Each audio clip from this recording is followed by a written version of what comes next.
कर्पूरगौरं करुणावतारं संसारसारं भुजगेन्द्रहारं सदा वसन्तं हृदयारविन्दे भवं भवामि सहितं नमामि। नीलाम्बुजश्यामलकोमलाङ्गं सीतासमारोपितवामभागं पाणो महासायकचारुचापं नमामि रामं रघुवंशनाथम। स्वागत है आप सभी का मेरे एचएस भारद्वाज यूट्यूब चैनल पर। मैं हरिओम शर्मा आज आपको कार्तिक मास के तृतीय दिन की कथा सुना रहा हूँ।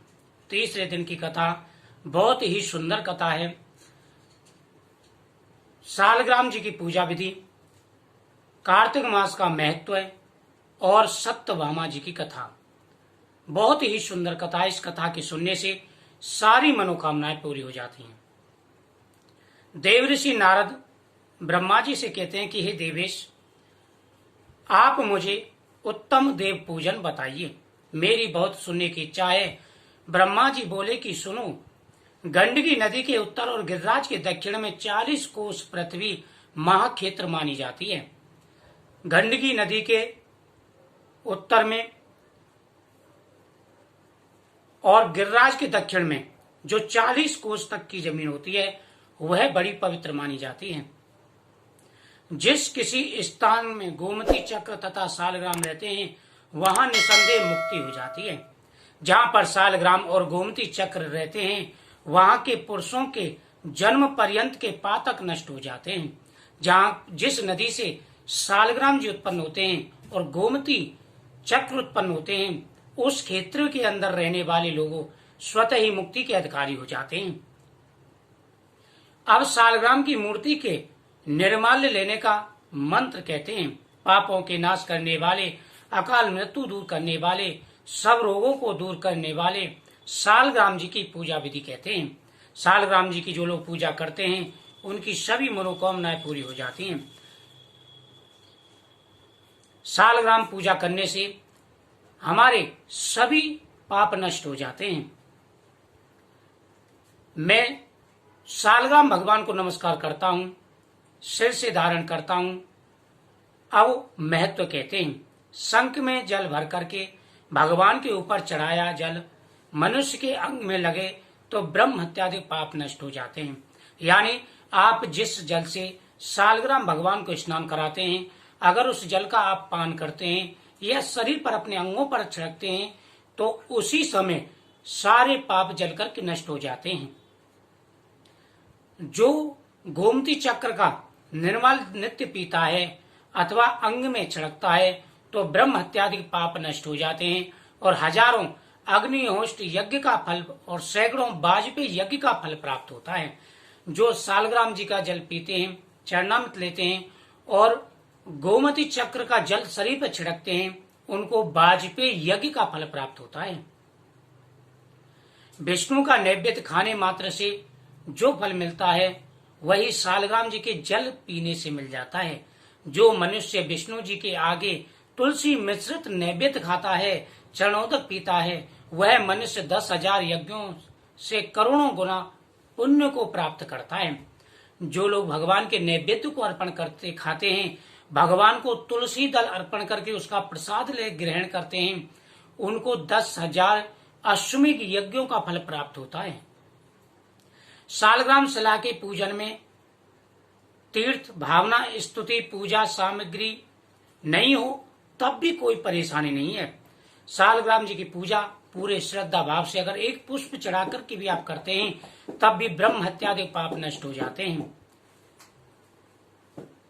जिस मूर्ति में महीन द्वार होवे, वनमाला का चिन्ह होवे, वह मूर्ति मुक्ति का फल देने वाली है। लक्ष्मी नारायण है, इनका कोई मनुष्य भक्ति पूजन करता है वह मुक्ति को प्राप्त होता है।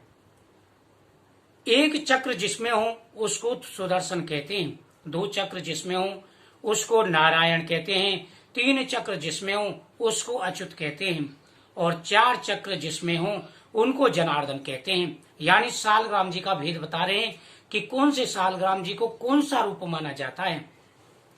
जिस सालग्राम जी पर माला बनी हुई हो वह लक्ष्मी नारायण का रूप मानी जाती है।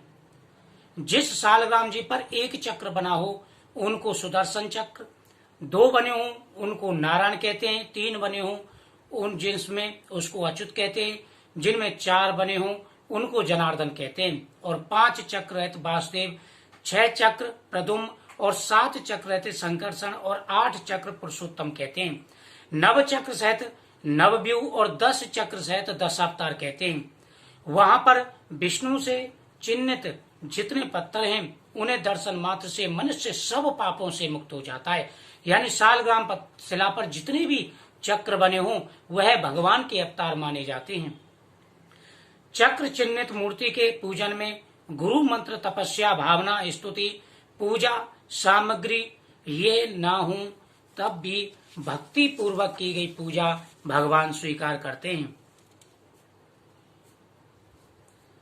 यह पूजयति देवेशम जीवन मुक्तो भवेद स घंटारवो नरहि कार्यम सर्व कामार्थ सिद्धहि।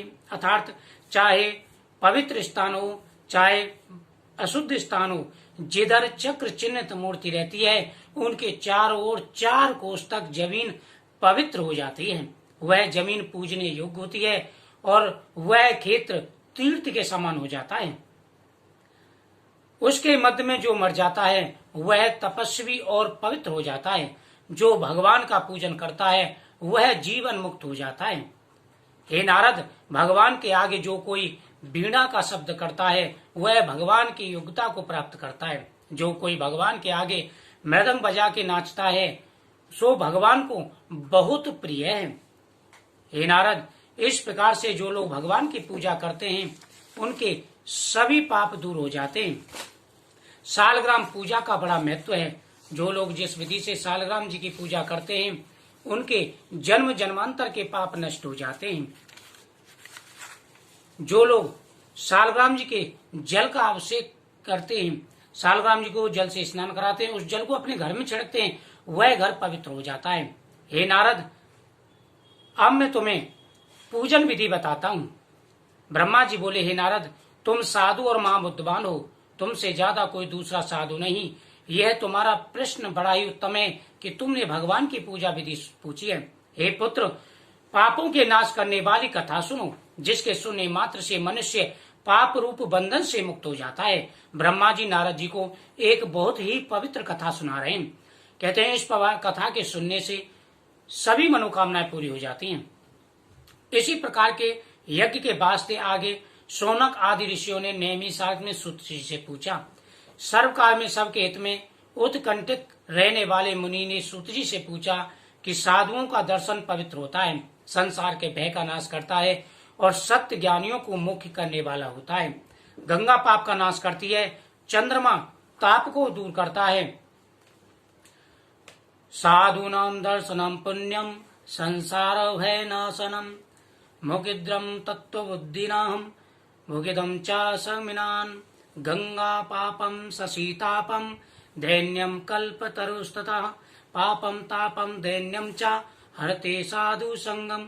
अर्थात गंगा जी के स्पर्श से पापों का नाश हो जाता है और अगर साधु के स्पर्श हो जाए, साधु का सत्संग मिल जाए तो इंसान मोक्ष का अधिकारी हो जाता है। चंद्रमा ताप को हरता है, कल्प वृक्ष दीनता को हरता है, परंतु साधु संग ताप, पाप और दीनता तीनों को दूर करती है।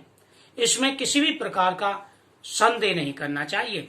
परंतु साधु के स्पर्श मात्र से मनुष्य हर वह चीज प्राप्त कर लेता है जिसकी उसे इच्छा है।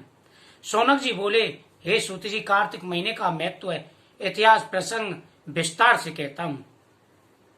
कमल के समान नेत्र वाली रानी पतिव्रता सत्यभामा एक समय लक्ष्मीपति भगवान श्री कृष्ण से बोली कि मैं धन्य हूँ, मेरे जन्म देने वाले मेरे माता पिता धन्य हैं, जो मुझ जैसी सुंदरी को उन्होंने जन्म दिया, और मेरे इतने बड़े भाग्य हैं कि आपकी 16 सहस्त्र रानियों में आप मुझे सबसे ज्यादा प्यार करते हैं।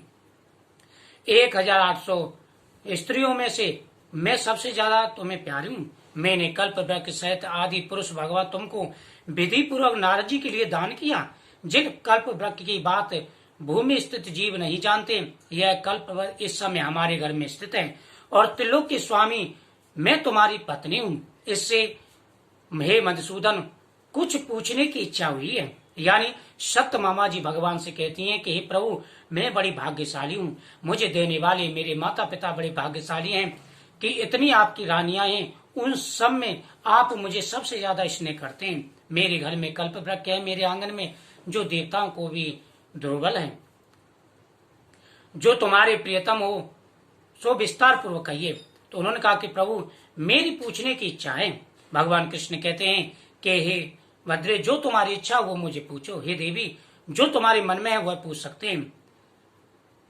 यह सुनकर के सत्यभामा जी कहे, हे देवे, जिससे किसी समय हमारा तुम्हारा वियोग ना हो। सूत जी सोनक जी से बोले। ऐसे सत्यभामा के वचन सुनकर कृष्ण जी सत्यभामा का हाथ अपने हाथ में लेकर कल्प वृक्ष के नीचे गए और सत्यभामा जी ने कहा कि हे प्रभु, मुझे कृपा करके ये बताइए, कार्तिक मास का क्या महत्व है? मैंने ऐसे कौन से पुण्य कर्म किए थे जिसके द्वारा मुझे इतना अच्छा सौभाग्य मिला? मेरी यह उत्कंठा आप दूर कीजिए। भगवान ने सत्यभामा का हाथ पकड़ा और उनको कल्प वृक्ष के नीचे ले गए। जाकर फिर जगदीश्वर कृष्ण उस हंस के सत्यभामा से बोले कि हे प्रिय, 16,108 स्त्रियों में तुम प्राण के समान हो, तुम्हारे समान दूसरी प्रिय नहीं है। देखो, हमने तेरे लिए देवताओं सहित इंद्र से विरोध किया, इसमें तुम्हारा जो पुण्य था उसे मैं कहता हूँ। तेरे लिए अधे भी है, हो सकता है आकार कर सकते हैं। असत्य कहते हैं, तुम्हारा पूछा कोई भी वाक्य असत्य नहीं है। इसमें जो तुम्हारे मन में था तुमने पूछा, अब मैं तुम्हें गुप्त रहस्य बताता हूँ। तुम्हारे समान दूसरी प्रिय नहीं है। सत्यभामा बोली, महाराज, ऐसा क्या दान व्रत मैंने किया जिससे इस वक्त में तुम्हारी भार्या बनी? हमेशा तुम्हारी अर्धांगिनी गरुड़ के ऊपर सवारी करती हूँ, इंद्रादि देवताओं से भी पूजित हूँ। भगवान श्री कृष्ण कहते हैं कि हे देवी, हे कांते, एक चित्त होकर के सुनो। यानी सत्यभामा जी कहते हैं कि प्रभु, मैंने ऐसे कौन से कार्य किए, मैं आपकी अर्धांगिनी बनी और इंद्र आदि देवता भी मुझे पूजते हैं, गरुड़ की सवारी का मुझे सौभाग्य प्राप्त हुआ। भगवान श्री कृष्ण कहते हैं कि हे भद्रे, हे कांते, अब मैं तुम्हें जो है गुप्त रहस्य बताता हूँ, ध्यान पूर्वक सुनो। एक चित्र होकर सुनो। जैसा तुम पूर्व जन्म में पुण्य व्रत कर चुकी हो, सतयुग के अंत में मायापुरी में अत्रि के कुल में उत्पन्न वेद वेदांगों के पार जानने वाला देव सर्व नामक ब्राह्मण था। नित्य सूर्य की आराधना करता, मानो दूसरा सूर्य हो। आदित्य और अग्नि का सेवन करता, सूर्य के व्रत में लगा रहता। उसकी बड़ी आयु में गुणवती नाम की कन्या हुई। अपूर्व देव शर्मा ने चंद्र नाम अपने शिष्य को कन्या दे दी। उसी चंद्र को पूर्ववत मानता था। सो किसी दिन कुछ लकड़ी लेने के लिए दोनों वन में गए। हिमाचल के पास वन में इधर उधर फिरते थे। उन्होंने एक महाभयंकर राक्षस देखा। हे भद्रे, देव शर्मा की तुम गुणवती नाम की कन्या थी और उन्होंने अपने शिष्य के साथ तुम्हारा विवाह कर दिया, उस गुणवती का विवाह कर दिया। एक बार ब्राह्मण देव शर्मा और दामाद उनके जो है दोनों जंगल में लकड़ी लेने के लिए गए। वहां पर उनको बहुत भयंकर राक्षस मिला। देखते ही भय से अंग शिथिल हो गए। भागने को असमर्थ दोनों वे ससुर दामाद काल रूपी राक्षस से मारे गए। फिर वे दोनों अपनी धर्मशीलता से, उस क्षेत्र के प्रभाव से हमारे समीरती दूतों द्वारा बैकुंठ को प्राप्त हुए। क्योंकि जीवन पर्यंत उन्होंने सूर्य पूजा की, इससे हम प्रसन्न हुए। शैव, सूर्य, गणेश, वैष्णव ये सब मेरे लोक को प्राप्त होते हैं। जैसे कि वर्षा काल का जल समुद्र को प्राप्त होता है, क्योंकि हम एक हैं, परंतु कीड़ा तो 5 प्रकार के।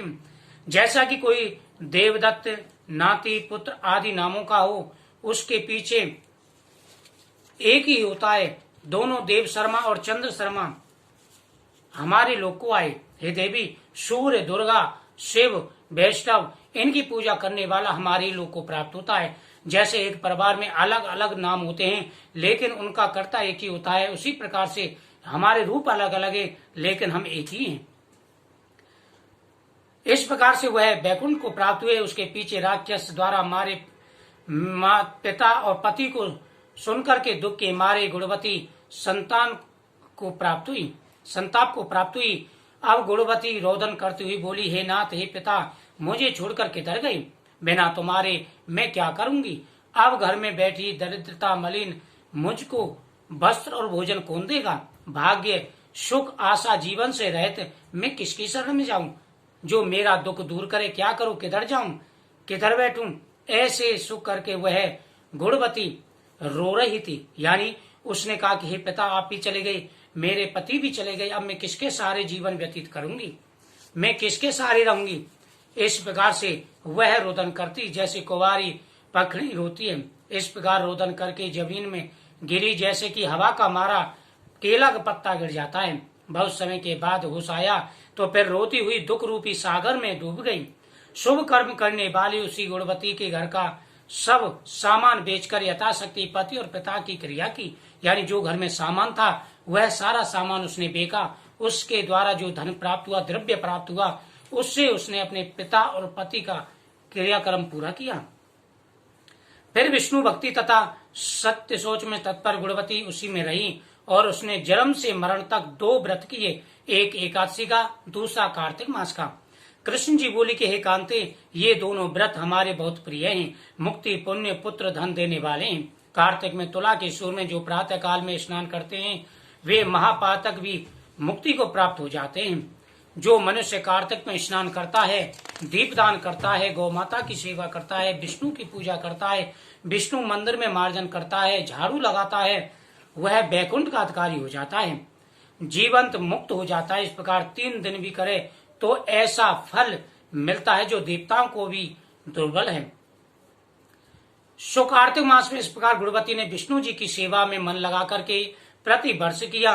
हे कांते, किसी समय में बहुत दुर्बल और ज्वर से पीड़ित किसी तरह धीरे धीरे गंगा स्नान को गई। सो जल में गई और ठंड के मारे कांपने लगी, शिथिल शरीर हो गया। तब आकाश से विमान आया, पीछे शंख चक्र गदा और सारंग धनुष धारण किए हुए विष्णु दूतों द्वारा अप्सराओं से सजे विमान में चढ़ाई गई। हे प्रिय, चवर चल रहे थे। विमान में बैठने से अग्नि की ज्वाला के समान तेजस्वी गुणवती को हमारे गढ़ बैकुंठ धाम को लाए। यानी गुणवती ने पूरा जीवन एकादशी के व्रत और कार्तिक मास में लगा दिया। और एक बार वह बहुत ही दुर्बल हो चुकी थी, गंगा स्नान के लिए गई और वहीं पर उसने प्राण त्याग दिए। मेरे दूत उसको बैकुंठ धाम में लेकर के आए। सो कार्तिक व्रत के पुण्य से हमारे समीप में आई। उसके पीछे ही प्रिय ब्रह्मादिक देवताओं की प्रार्थना से हम देवों सहित पृथ्वी का भार उतारने के लिए इस लोक में आए। और हे भाग्नि, ये सब यादव मेरे गढ़े हैं। तुम्हारा पिता देव शर्मा ही सत्राजित है हुआ तथा चंद्र शर्मा तुम्हारा पति अक्रूर हुआ है और गुणवती तुम सत्यभामा हो। कांति व्रत के पुण्य से तुम हमारी प्यारी हुई। पूर्व जन्म में तुमने हमारे द्वार पर तुलसी लगाई थी, इसी से तुम्हारे आंगन में कल्प वृक्ष हुआ। तुमने कार्तिक मास में दीपदान किया, इसी से तुम्हारे घर में लक्ष्मी हुई। तुमने जो दूसरे ब्रह्मादिक आदि कार्य किए थे, भगवान को तुलसी दर अर्पण किया था, उसी के द्वारा तुम्हारे घर में कल्प वृक्ष तुम्हारे आंगन में है। तुमने कार्तिक मास में जो जो पुण्य किए थे उसके द्वारा ही तुम मुझे प्राप्त हुई हो। हे देवी, कार्तिक मास का बड़ा महत्व है। जो लोग कार्तिक के महीने में इस प्रकार से पूजा करते हैं उनकी सभी मनोकामनाएं पूरी हो जाती हैं। बोल राधा कृष्ण भगवान की जय, बोल कार्तिक मातम की जय।